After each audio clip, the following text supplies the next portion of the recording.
bonjour à tous. Merci à Community Expo de nous permettre de présenter nos travaux que nous réalisons conjointement entre le Muséum d'Histoire Naturelle et Aix-Marseille Université. Alors du coup, ces travaux-là, c'est la rencontre entre une paléontologue et un mécanicien. Ça fait un peu des résultats un peu bizarres. Alors, on va voir un peu ce que ça donne. Hop. Voilà. Tout d'abord, on a un problème de société. Donc en fait, on cherche, tout le monde s'en est rendu compte, à essayer de réduire la consommation d'énergie. Donc si on veut faire bouger un véhicule, on a ce qu'on appelle l'énergie cinétique, un demi d'un V2 pour les connaisseurs. Ceux qui ne connaissent pas, en fait, c'est assez simple. En gros, ce qui fait qu'on consomme plus d'énergie, c'est la masse. Plus la voiture va être lourde, plus elle va consommer d'essence. Donc une voiture légère va consommer peu d'essence, et une voiture beaucoup plus lourde va consommer plus d'essence. Donc plus on arrive à alléger et à réduire le poids d'un véhicule, que ce soit une voiture ou un avion, moins on va consommer d'énergie. Donc c'est ce qu'on cherche à faire et pour être le plus économe en énergie. Après, le deuxième problème que l'on a, c'est la consommation de la ressource, de la matière. Donc là, j'ai pris l'exemple d'un pont. Par exemple, si on doit construire un pont, donc les deux ponts font la même longueur. Je mets le pinceau. Les deux ponts font la même longueur, mais plus le pont va être grand et imposant, plus il aura des piliers épais et hauts, plus il va consommer de ressources, plus il va consommer de ciment, plus on aura besoin d'exploiter de ressources de la nature, venir la récupérer, la traiter. Fabriquer du ciment, c'est très énergivore, ça consomme beaucoup d'énergie. Donc, on cherche à essayer de réduire cette consommation de ressources, dans ce cas-là. Donc si je me résume, en fait, pour essayer de réduire la consommation d'énergie, ou essayer de réduire la consommation de ressources quand on fabrique des différents systèmes, il faut essayer de réduire sa masse. Donc c'est pour ça que tout notre enjeu, c'est d'essayer de réduire la masse des systèmes qu'on fabrique, tout en conservant une certaine résistance. Parce que si vous fabriquez un pont super léger, et quand vous montez dessus, il s'écroule, vous n'allez pas être content. Donc on va essayer de réduire la masse des systèmes, tout en essayant de conserver leur résistance. Donc on va essayer d'avoir la masse le plus petite possible, tout en conservant la résistance de ces systèmes. Pour ça, qu'est-ce qu'on va faire? On n'a pas été les premiers à avoir ce problème. La nature a déjà traité ce problème plusieurs fois, et donc elle a résolu comment? Vas-y, tiens, je te passe la tapette, Alexandra. Merci. Oui, ça fait longtemps en fait qu'on sait qu'on peut s'inspirer du vivant, ça on le sait, mais on peut s'inspirer de l'os, qui est un bon tissu en bio-inspiration, que ce soit aussi bien en architecture que dans le design, dans tout ce qui est industrie, en robotique, dans le domaine médical, etc. Et en fait, pour plusieurs raisons, c'est qu'en général, dans la nature est économe et l'os est économe. Et donc, on n'a pas envie de dépenser beaucoup d'énergie. Il faut juste penser, imaginez, vous bougez. Vous allez bouger, vous allez taper dans un ballon, vous marchez, vous courez. Imaginez que vous le faites comme ça, imaginez que vous le faites maintenant avec 5 kilos attachés à votre jambe, ça demande beaucoup plus d'énergie, effectivement. Et donc, en fait, la nature, elle n'a pas envie de faire ça, sinon on ne va pas être efficace. Donc, on a un squelette qui est fait, en général, pour nous permettre d'assurer l'ensemble des fonctions que l'on doit assurer, sans casser, et en étant le plus léger possible. Et donc, on a, du coup, dans l'os, un très fort signal mécanique, donc que ce soit au niveau de la forme de l'os, puisque vous allez avoir une morphologie des os qui va être complètement différente de ce que vous faites. Là, par exemple, vous avez des bras, donc d'homme, de cheval, de baleine et d'oiseau. Je ne vais pas vous faire tout le descriptif des bras, mais vous avez de la même couleur, le même os. Et vous voyez bien que la morphologie et les proportions entre les différents éléments du bras, ils vont être complètement différents selon si vous marchez, vous courez, vous saisissez des choses, vous portez du lourd, vous volez, etc. Et en fait, il y a des changements au niveau de la forme, mais il y a aussi des changements importants au niveau de la structure interne. En fait, votre os à l'intérieur, c'est pas pareil chez tout le monde. Et on va avoir du tissu qui va se distribuer selon les contraintes que vous allez devoir gérer. Donc là, je vous ai mis un exemple chez des oiseaux. Vous avez ici une coupe dans l'os du bras, donc l'humérus qui est là. Donc on a fait une coupe le long de l'os. Et vous voyez en noir, vous avez l'os, et en blanc, c'est les cavités où il y a la moelle, en fait.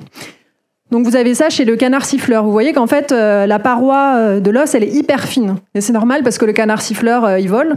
Et quand on doit voler, il faut vraiment avoir le squelette le plus léger possible. Donc on a vraiment un squelette très très léger par rapport à nous. Nous, on a un squelette beaucoup plus épais que là.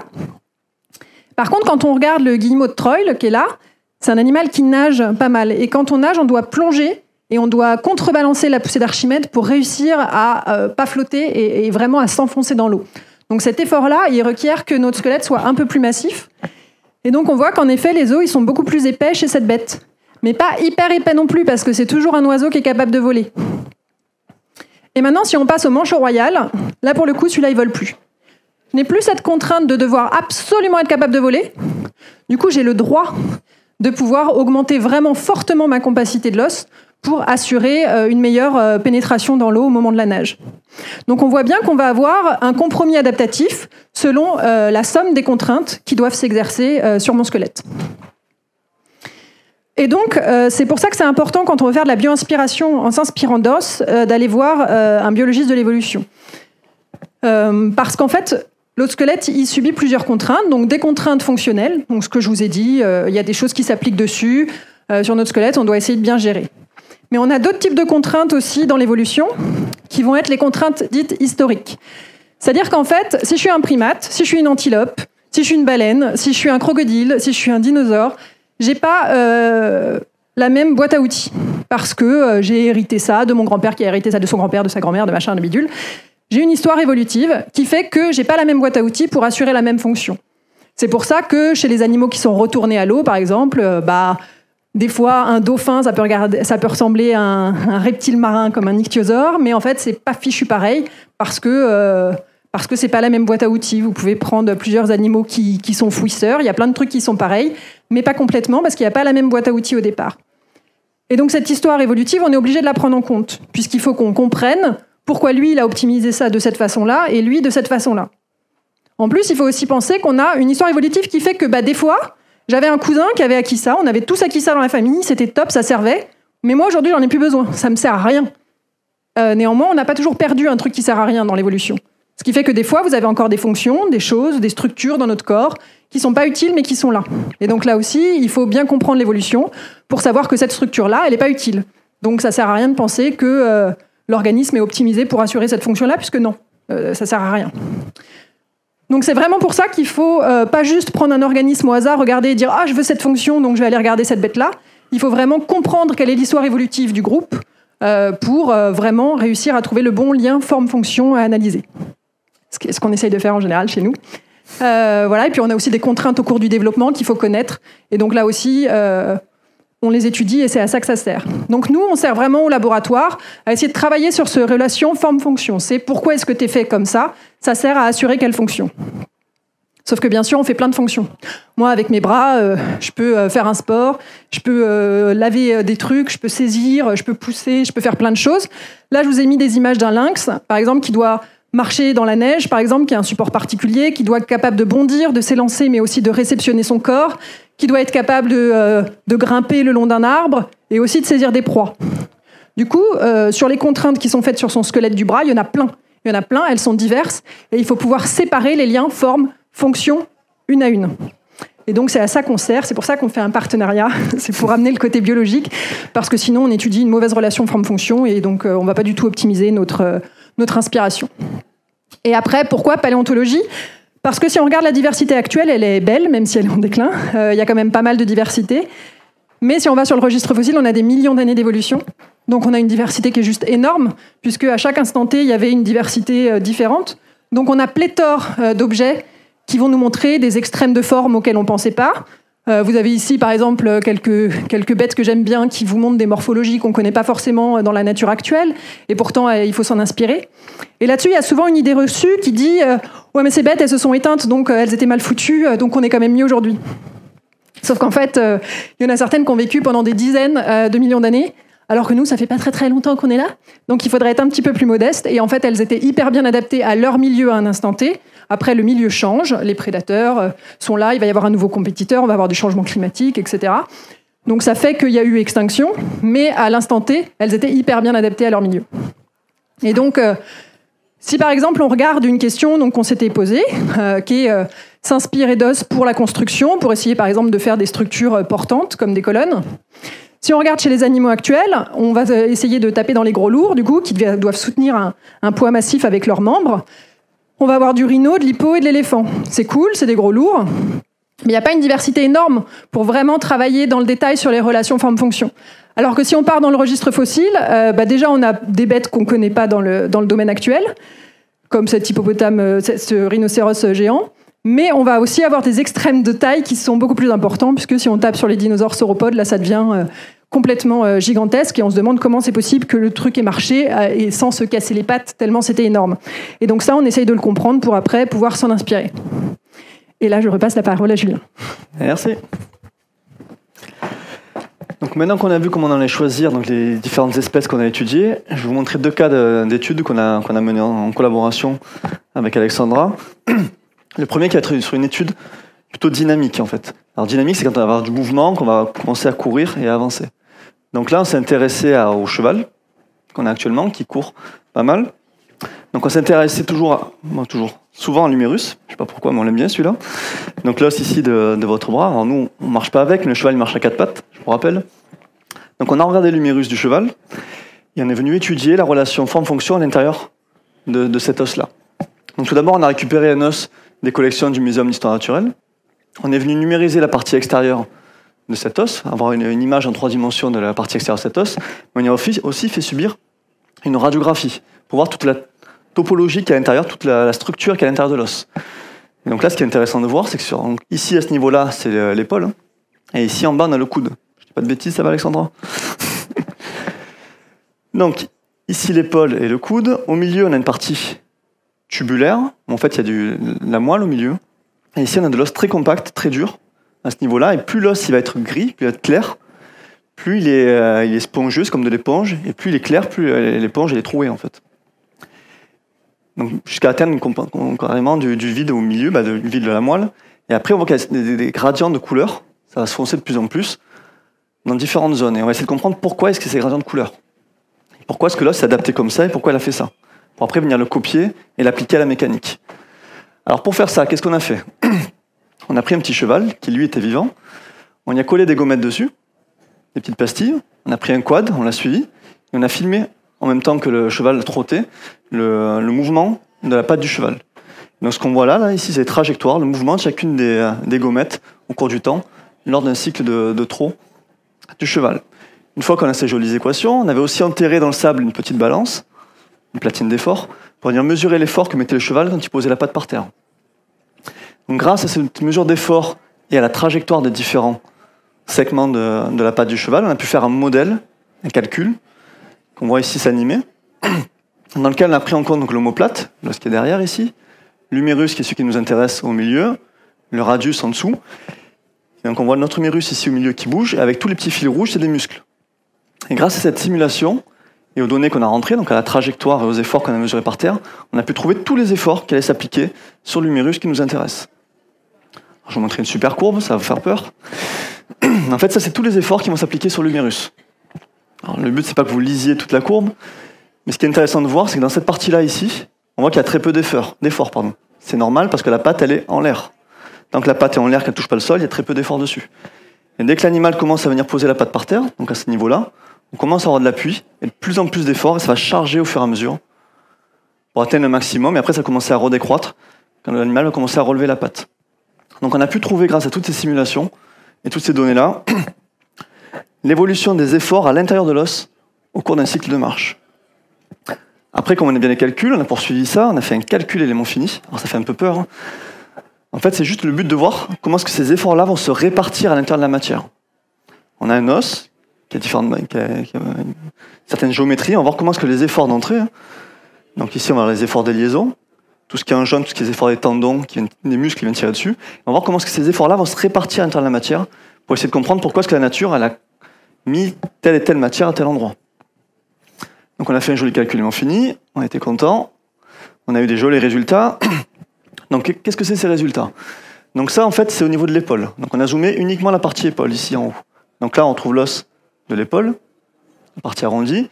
Et donc là, on a ce qu'on appelle les contraintes en mécanique. On va dire c'est l'effort, pour faire simple, au cours du cycle de marche. Donc là, c'est la patte en l'air. Là, on commence à appuyer la patte. La patte est vraiment appuyée, elle commence à relever la patte. En fait, plus c'est rouge, plus il va y avoir d'efforts, plus il va y avoir de contraintes dans les zones de la pièce. Donc on retrouve toujours pareil, quand la patte est en l'air, il n'y a pas beaucoup de contraintes dessus, les contraintes commencent à monter, c'est de plus en plus rouge. Ici on est vraiment appuyé dessus, il y a beaucoup de contraintes. Et après on commence à relever la patte, il y a de moins en moins de contraintes. Et on a fait un parallèle avec la compacité qu'il y a au niveau de l'os. Donc là on a repris la tomographie, la radio de l'os, on a fait le lien entre voyez qu'il y a un lien, une corrélation entre ici, c'est très rouge, donc il y a eu beaucoup d'efforts dans cette zone-là, et la nature en face a mis de l'os plus foncé, plus compact, plus de matière, pour venir résister à ces efforts-là. Donc à partir de ces résultats-là, on a fait pas mal d'équations que je vais vous passer, on a pu trouver un lien entre l'état de contrainte, l'effort qu'il y a en chacun des points de la pièce, et ce que mettait la nature en face, comme compacité. À partir de cette loi-là, on est venu appliquer ça dans une loi pour venir alléger les pièces mécaniques. Donc déjà, pour mettre en place la méthode pour venir alléger les pièces mécaniques, déjà on a regardé un peu les animaux, et on a vu que les porosités, donc les petits trous qu'il y a dans l'éponge de l'os, ils n'ont pas la même taille sur une souris que sur un éléphant. Donc la taille des porosités dépend de la taille de l'animal en fait. Plus l'animal est gros, plus les porosités seront grosses. Donc du coup, on va découper notre pièce mécanique. Donc là, j'ai pris le bon vieil exemple de la clé plate. Et on va découper un quadrillage avec une taille de quadrillage qui dépend de la taille caractéristique de notre pièce. Et qui est reliée par une loi bio-inspirée à la taille caractéristique de l'animal en fait. Une fois qu'on a découpé la pièce en petits carreaux, on a vu aussi que donc, dans ce qu'on appelle le fabrique tensor, un outil mathématique qui caractérise l'anisotropie de la matière, qui caractérise le matériau en fait, il est sous forme d'ellipsoïde.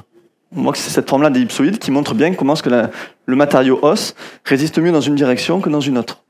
Donc on s'est dit, si l'os il a mis un fabrique tensor en forme d'ellipsoïde, mais nous on va faire pareil.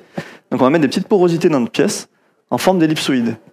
Et on les mettra de façon intelligente, de manière à ce qu'elles répartissent la matière le mieux possible par rapport aux contraintes. Donc on a implémenté ça dans un algorithme qu'on est venu appliquer. Donc là on trouve notre pièce mécanique,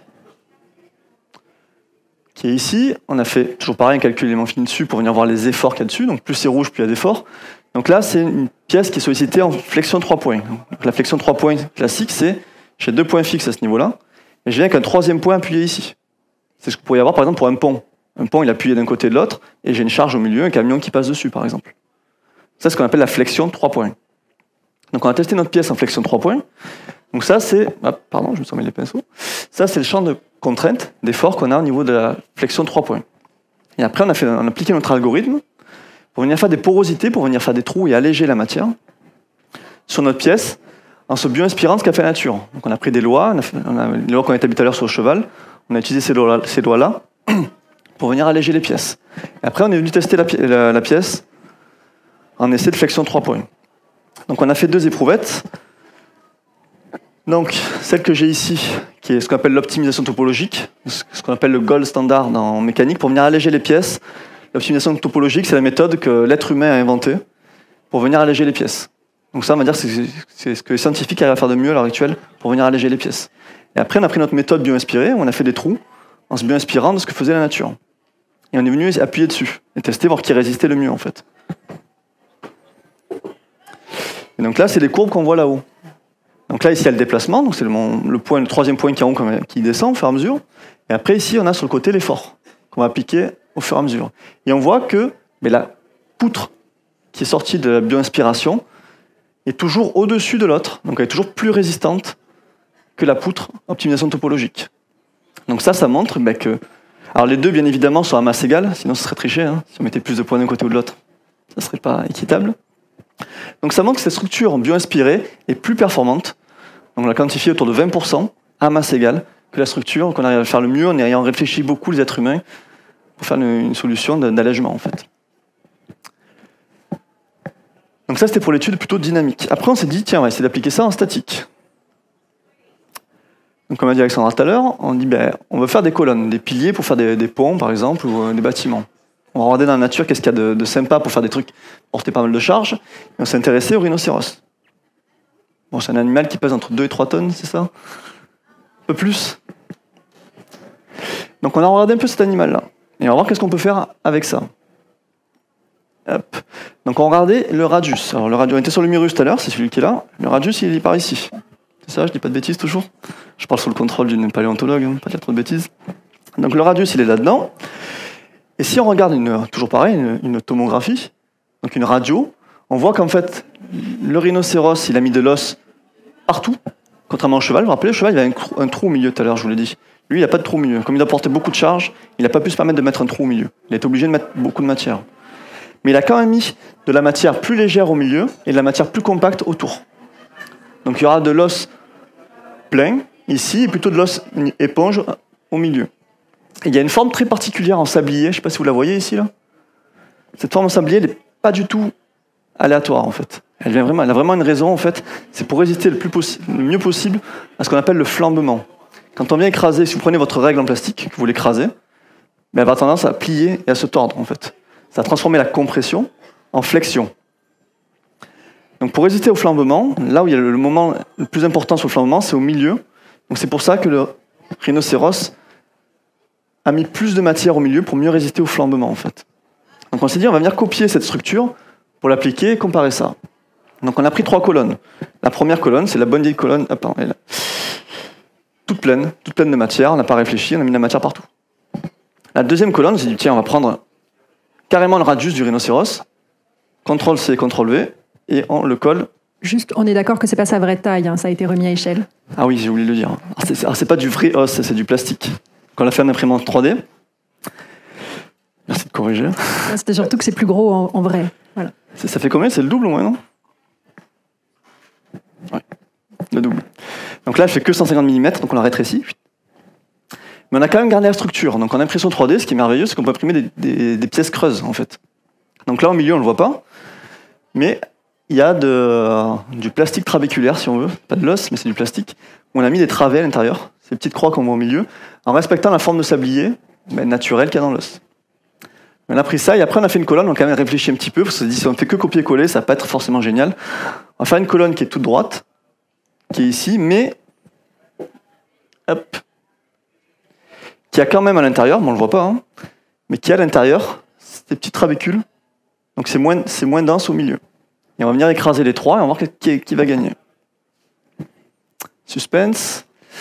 Bon, du coup, c'est dommage, mais l'os CTRL-C, CTRL-V, quand on l'écrase, il est vraiment pas du tout performant. Parce qu'en fait, l'os du rhinocéros, il n'est pas fait que pour la compression. Il y a beaucoup de matière sur les côtés, toutes les bosses qu'on voit là, ici, elles ne sont pas faites pour venir résister à la compression. Elles sont faites pour venir accrocher des tendons, des ligaments qui vont venir tirer dessus. Donc toute cette matière-là, elle n'a pas été faite pour la compression, elle a été faite pour autre chose. Donc elle n'a pas été optimisée que pour la compression, celui-là. Donc du coup, il n'est pas très performant. Alors bien évidemment, on a tout divisé par la masse, pour être sûr que ce soit équitable. Donc celui-là, il n'est pas fait que pour la compression. Mais après, si on regarde les deux qui nous restent, donc la poutre pleine, classique, on a toujours fait, et la poutre bio-inspirée, avec la forme en sablier à l'intérieur, là. Mais on voit que la poutre bio-inspirée, elle a une raideur plus importante, elle a une pente, elle est au-dessus au début, et après, elle va résister mieux au flambement, donc celle-ci va s'écrouler, va flamber. C'est ce qu'on voit là, hein, cette poutre-là, de suite, c'est tordu, alors que la poutre bio-inspirée ne s'est pas tordue, et elle a beaucoup mieux résisté, grâce à la structure très particulière en sablier qu'il y a eu à l'intérieur. Donc juste pour vous donner un ordre de grandeur, sur cette poutre-là en plastique qui fait 87 grammes, elle a réussi à supporter 2,2 tonnes, quasiment rhinocéros. Peut-être pas adulte, c'est ça, mais ça dépend lequel. Donc cette poutre-là, à 87 grammes, a réussi à supporter 2,2 tonnes. Donc voilà un petit peu pour nos résultats. Merci pour votre attention. Si vous avez des questions, on est prêt à y répondre.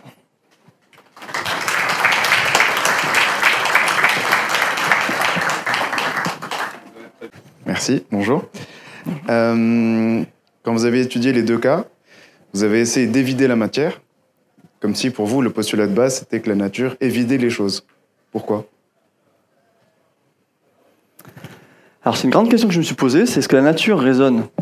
Merci pour la question d'abord. Donc je me suis posé, c'est est-ce que la nature résonne en positif ou en négatif en fait? Est-ce que la nature rajoute de la matière ou en enlève? En fait dans la vraie vie, il y a les deux qui se passent en même temps. Dans votre squelette, il y a les ostéoblastes et ostéocytes, je ne dis pas trop de bêtises, ça va? Non, ça va. Qui viennent rajouter, un qui rajoute et l'autre qui enlève de la matière. Donc ça se fait, l'os, quelque chose de vivant. Votre squelette, il se renouvelle à peu près tous les 3 mois, si je ne dis pas trop de bêtises. En fait, ça se renouvelle tout le temps. Donc déjà, quand on grandit, l'os, il pousse. Ce qui fait que, par exemple, si on prend une tête d'os comme ça, là, si on va dire qu'il est petit, quand il va grandir, il va falloir que tous les trucs qu'il a fait trop en latéral, ça se gomme. Et par contre, qu'il en augmente à certains endroits. Donc il y a toujours un endroit où il faut en enlever un petit peu, un endroit où il faut en remettre. Donc déjà, quand on grandit, ça s'adapte. Et puis au fur et à mesure des contraintes qui sont appliquées, il y a des endroits où il va venir manger de l'os parce qu'il n'a pas besoin à cet endroit-là et il va en mettre ailleurs pour compenser.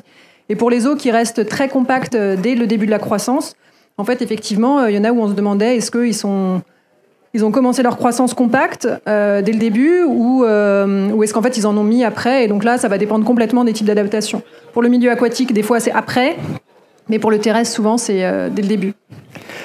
Donc, du coup, pour revenir sur la question, en fait, la question c'était est-ce qu'on va s'inspirer de cet algorithme qui vient rajouter de la matière et enlever au fur et à mesure. Donc il y a des chercheurs qui ont essayé de faire ça, et c'est très gourmand en temps de calcul. Donc il y a des gens qui essaient de simuler ce blast, ce site, et on rajoute la matière, et ça prend des temps de calcul énormes pour venir obtenir un résultat bateau. Donc nous, le choix qu'on a fait, c'est de venir copier le résultat en fait. On prend un instantané, on voit que la structure de l'os, elle est comme ça, le champ de contrainte qu'il a vu, il est comme ça, et on fait le parallèle. Entre guillemets, on ne cherche pas à comprendre comment est-ce qu'on arrive à ce résultat-là, mais ce qu'on va copier, nous, c'est le résultat en fait. Pour être beaucoup moins gourmand en temps de calcul. Pour pas refaire tout ce cycle, je rajoute de la matière, j'en enlève, je rajoute, j'en enlève. En fait, il faut savoir que nous, êtres humains, quand on est bébé, on a de l'os qui est assez homogène, en fait. Jusqu'à 1 an qu'on commence à marcher, avoir des contraintes très unidirectionnelles, on a de l'os qui est assez homogène. On a de l'éponge un peu de partout. Est-ce que quand on commence vraiment à marcher sur nos 2 pattes, qu'on a toujours des contraintes plutôt verticales, que l'os va vraiment se structurer et avoir une structure très particulière.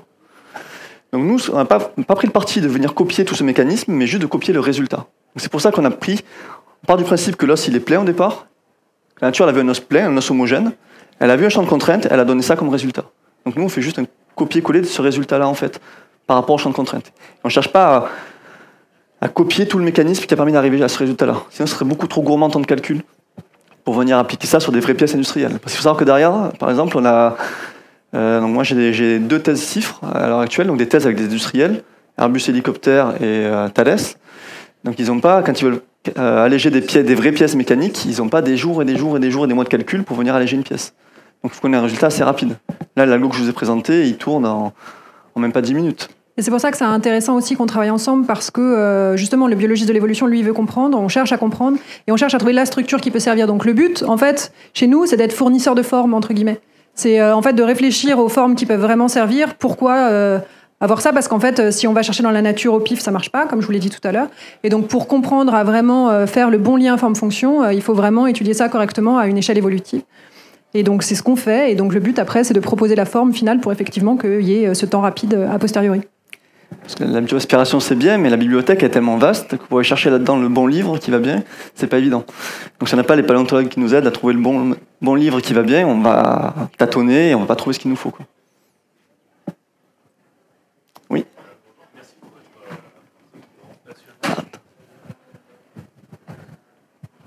Bonjour, merci pour votre présentation qui était vraiment passionnante et les résultats qui sont assez formidables, je trouve. J'ai une question sur l'humérus du cheval et sur la relation entre la densité et les efforts de contrainte. Quand vous avez montré la slide sur les calculs, il y avait une zone bleue en haut à droite et qui correspond à aucune contrainte sur le mouvement. Et pourtant, quand on regarde la densité de matière, on a l'impression qu'il y a aussi de la porosité à ce niveau-là. C'est ça. Voilà, c'est ça. Tout à droite. Est-ce qu'il y a une explication au fait qu'on a une augmentation de la porosité et de la densité d'os sur la zone qui est bleue ou qui du coup n'a pas d'effort? Alors, il faut voir que le calcul infini qu'on a fait, on a fait comme on a pu. Il y a des erreurs, il faut l'admettre. Donc là, on a mis des efforts pour représenter les articulations et tous les tendons. Un tendon, on a essayé de définir au mieux possible la zone d'accroche du tendon. Mais un tendon, c'est pas juste un câble, il s'accroche en un point. Ça va se répartir, ça tient un peu plus au milieu qu'au bord. Donc c'est pas forcément parfait la simulation infinique qu'on a faite, mais déjà pas mal. Hein. On est déjà au niveau de ce qui se fait au niveau scientifique, mais aller plus loin, on peut pas y arriver. Donc ce qui fait qu'il y a certaines erreurs, et notamment, c'était la diapo d'après, voilà. La grosse erreur qu'on a commise aussi, c'est que, donc là, le calcul infini qu'on a fait nous, il est sur une matière qui est homogène. On a supposé quand on a fait le calcul que toute la matière c'était de l'os, mais de l'os compact partout. C'est très très difficile, alors il y a des chercheurs qui sont amusés à le faire, façon de parler, à venir essayer de simuler ça en élément fini. C'est-à-dire que chaque petit morceau de matière a une caractéristique différente parce qu'il est plus ou moins compact. Mais c'est pareil, c'est très très très gourmand en temps de calcul, et c'est très très compliqué. Donc effectivement, toutes les couleurs ne marchent pas parfaitement parce que du coup le calcul qui est ici n'est pas parfait. Et après, il faut voir qu'il y a beaucoup de choses en différent. Ça, c'est l'humérus d'un cheval de course. Ça, c'est un autre cheval, parce qu'on n'a pas tué le... ça, il était déjà mort, celui-là, donc on aurait du mal à le faire marcher, parce qu'il sortait de bibliothèque. Celui-là, c'est... on on a pris un squelette d'un autre cheval, et après on a fait marcher un autre cheval qu'on a laissé vivant, auquel on n'a rien fait à part coller des petites gommettes. Donc on a 3 chevaux qui ne sont pas les mêmes, qui ont des différences de géométrie. Tout ça, on a essayé de faire au mieux pour que ça colle le mieux possible. Mais après, il y a toujours des écarts. Mais après, voilà. Et sinon, d'un point de vue biologique, c'est une zone qui est beaucoup plus étirée en tension, en fait. Donc c'est vraiment beaucoup plus musculaire. Ce qui se passe, c'est vraiment en tension, alors que là, on s'intéressait aussi au choc de compression quand le cheval il se réceptionne aussi. Et donc, c'est pour ça que ça densifie la matière à cet endroit-là. J'ai présenté le trot, mais on a fait aussi le saut d'obstacle avec l'atterrissage sur les pattes avant. Ça intéressait beaucoup. C'est une thèse qu'on a faite avec Airbus Hélicoptère. Parce qu'ils étaient intéressés au niveau des liaisons. Parce qu'il faut savoir que les liaisons mécaniques qu'on fait actuellement, c'est souvent des cylindres ou des plans. Si vous prenez votre voiture, on fait un trou pour venir passer un axe à l'intérieur, des choses comme ça. Pourquoi est-ce que nous, mécaniciens, on fait toujours des cylindres et des plans? Parce qu'historiquement, les machines qu'on utilisait n'étaient capables de fabriquer que des cylindres et des plans. Maintenant, on a des machines à commande numérique avec des ordinateurs qui pilotent. On a le prototypage rapide. Les pièces que j'ai montrées là en métal, c'est des pièces qui ont été imprimées. Donc on peut imprimer des géométries très complexes, on peut venir fabriquer des géométries très complexes. Donc c'est pour ça que maintenant on s'intéresse à toutes ces géométries que propose la nature pour venir l'appliquer à la mécanique. C'est pour ça qu'il y a des industriels derrière qui suivent. Oui, bonjour. Merci pour votre présentation. Donc ma question, c'était, en fait, j'en ai 2. Concernant l'optimisation topologique, est-ce qu'on peut imaginer, par exemple, que le point de départ pourrait être une structure bio-inspirée et après l'optimiser et voir si ça peut éventuellement améliorer finalement la structure? Est-ce que ça pourrait être une idée? Et la deuxième question, c'était, après j'ai pas pu m'empêcher de voir, mais je vois que l'éprouvette elle a cassé. Est-ce qu'il y a une raison? Est-ce que c'est une question de fonction ou des choses comme ça? Alors première question. L'optimisation topologique, en fait c'est des algorithmes qu'on a mis en place nous les êtres humains en réfléchissant. Et le problème c'est qu'elle est vraiment optimisée pour une sollicitation. Si vous prenez la compression pure, ça va vous laisser une barre en plein milieu. Sauf que ce qui n'est pas pris en compte dans ce calcul-là, c'est le flambement. Donc là, vous voyez que les barres que j'ai ici, les petites poutres ici, elles ont flambé, elles sont tordues en fait. L'optime topo, c'est très bien pour un cas de chargement très particulier. Mais la nature, elle est beaucoup plus résiliente. On est fait pour marcher droit, mais ça nous arrive de tomber, de se réceptionner un peu de travers, pardon. Donc elle est beaucoup plus résiliente, elle est plus tolérante à des écarts par rapport aux conditions de chargement pour le calcul. Donc pour répondre aussi à votre question, on a essayé de faire le calcul, on a comparé sur d'autres cas que je n'ai pas présenté ici, parce que je n'avais pas le temps, sur une étude avec Thales, sur un disque en torsion en fait. On comparait aussi l'optime topo à la méthode bio-aspirée. Et en fait, on retrouvait la géométrie de l'optime topo, avec l'algo qu'on proposait, et en plus on rajoutait des petites porosités, donc on était encore 20% meilleur. On aime bien les chiffres 20%. À masse égale, on était 20% meilleur en raideur, en torsion, entre la bio-inspirée et l'optime topo. Alors qu'on avait des structures qui se ressemblaient à peu près, mais en rajoutant les petits trous en plus, là on a gagné de la masse, on a pu le rajouter ailleurs pour être encore meilleur. Donc effectivement, l'optime topo, c'est pas mal, c'est très démocratisé, mais c'est pas encore au niveau des algos bio-inspirés. Et pour répondre à la question, alors pourquoi ça a cassé? Parce que nous, on est mécaniciens, on appuie dessus tant que ça casse pas. Tant que ça n'a pas cassé, on appuie dessus. Il faut voir que là, on est autour de 9 tonnes hein, sur une poutre comme ça. Hein. Vous comprenez pourquoi on ne donne pas des vrais os? Ouais, non, nous les écrase. Tant que ça n'a pas cassé, on appuie dessus. Donc forcément, c'est toujours ce qu'on nous dit, celui-là a cassé, l'autre il a moins cassé. Alors, il a moins cassé, oui, mais il a beaucoup moins de résistance dans cet état-là, en fait. Juste une dernière question, peut-être, et après nous serons obligés de terminer cette belle séquence. Bonjour, merci pour la présentation. J'avais 2 petites questions. C'est sur l'optimisation de forme, justement. Est-ce que vous réfléchissez aussi à optimiser les lancements, c'est-à-dire le rapport entre la longueur et le diamètre? Parce que j'imagine que sur les contraintes en flambement, par exemple, en flambement, forcément, c'est un peu ça qui vient. Et là, les 3 poutres, en fait, finalement, ont le même, à peu près le même élancement. Et sur la flexion, c'est peut-être un peu technique, mais pourquoi vous ne faites pas de l'iso-résistance? C'est-à-dire que pourquoi la géométrie, ça reste une poutre cubique? C'est peut-être un peu trop technique. Mais... Non, je vais y répondre. Merci. Donc pour les lancements, on a essayé de se bien inspirer de l'élancement naturel de l'os, en fait. On a essayé de garder le ratio hauteur-diamètre. Alors on a réduit, hein, comme l'a dit Alexandra tout à l'heure. On a pris quelque chose de beaucoup plus court, mais on a gardé le ratio sur le diamètre. Donc on a gardé l'élancement naturel de l'os, en fait, pour faire nos essais. C'était un parti qu'on a pris. Votre deuxième question, c'était... Vous pouvez la redire, s'il vous plaît? Ah oui, pourquoi dans l'optimisation topologique, en fait, on ne se retrouve pas avec une poutre qui a de la matière qu'au milieu et pas sur les côtés? Alors, effectivement, si ça va bien remonter. on aurait pu... Ah, on met le pinceau, ok. Donc c'est pourquoi on n'a pas enlevé ces coins-là, c'est ça? C'est ça la question. Pourquoi l'algorithme ne prédit pas en fait Alors. une iso-résistance en fait? Voilà, ça c'est le premier algo d'allègement qu'on a proposé. Après, le deuxième algo qui va venir enlever et couper les bords, mais je ne l'ai pas présenté ici parce que j'avais pas le temps. Mais l'Optime Topo, donc on a voulu se comparer avec les mêmes conditions. Donc aux deux algos, on a interdit de venir toucher le tour, en fait. On a laissé une petite peau autour, on s'est mis ça comme contrainte pour venir comparer. Une zone non-design, on a mis ça pour les deux algos, en fait. On a fait la comparaison comme ça. Mais on aurait pu laisser libre les deux et on aurait convergé vers des résultats, je pense, toujours la même proportion de résultats. Bien, mais écoutez, merci infiniment Alexandra et Julien pour cette super présentation. Si vous avez encore des questions, n'hésitez pas, vous pouvez aller le faire à l'extérieur. Et merci encore. Merci.